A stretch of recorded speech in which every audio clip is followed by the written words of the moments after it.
আমাদের গাছ থেকে পেড়ে আনা ফ্রেশ টাটকা বেগুন, সেই বেগুন রান্না করব আজকে। আর এর সাথে রয়েছে ভর্তা, চটা পিঠা, নাস্তা।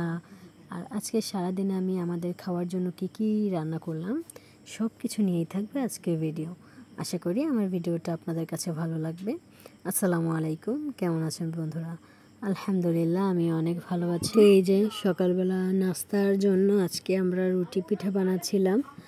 আর আজকে আমি যে সবজিগুলো রান্না করব সেগুলো সব কিছু একসাথে কেটে গুছিয়ে রাখছিলাম। তো এখানে রুটিটা আমাকে বানিয়ে দিয়েছিল আমার সোনামা, আর আমি অন্যদিকে অন্যান্য কাজগুলো করতেছিলাম। তো আজকে ভিডিওটা আমি সকাল থেকে শুরু করছি। আমি সারাদিন কী করলাম সেটাই আপনাদের সাথে শেয়ার করব। তো এখানে রুটি পিঠাগুলো বানানো হচ্ছিল, এরপরে আমি এগুলো ভাজতে চলে এসেছি। আর অন্য সাইডে আমি এই যেটা তরকারিগুলো রান্না করে নিয়েছিলাম রুটির সাথে খাওয়ার জন্য।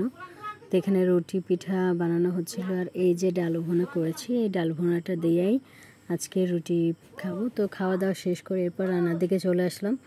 আজকে আমি এখানে এই যে শাক নিয়েছি, হাইসা শাক, এটা চিংড়ি মাছ দিয়ে ভাজবো। আর বেগুন রান্না করব। এই যে আমাদের গাছ থেকে একদম ফ্রেশ টাটকা বেগুন নিয়ে এসেছি, এগুলোই রান্না করব। এই বেগুনগুলো খেতে অনেক ভালো লাগে এবং বেশিরভাগই ভালো, হয়তো দু একটা বা পোকা হয়।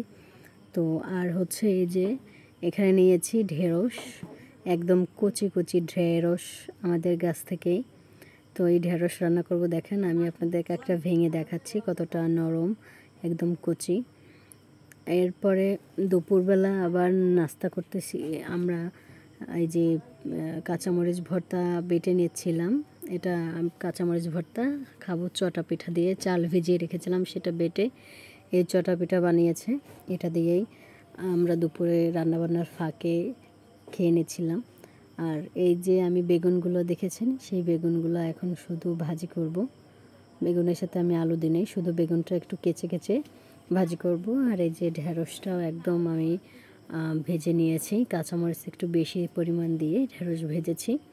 আর এখানে মুরগির বাচ্চা ছিল তিনটে, তো সেগুলোই আলু দিয়ে ভুনা করেছি।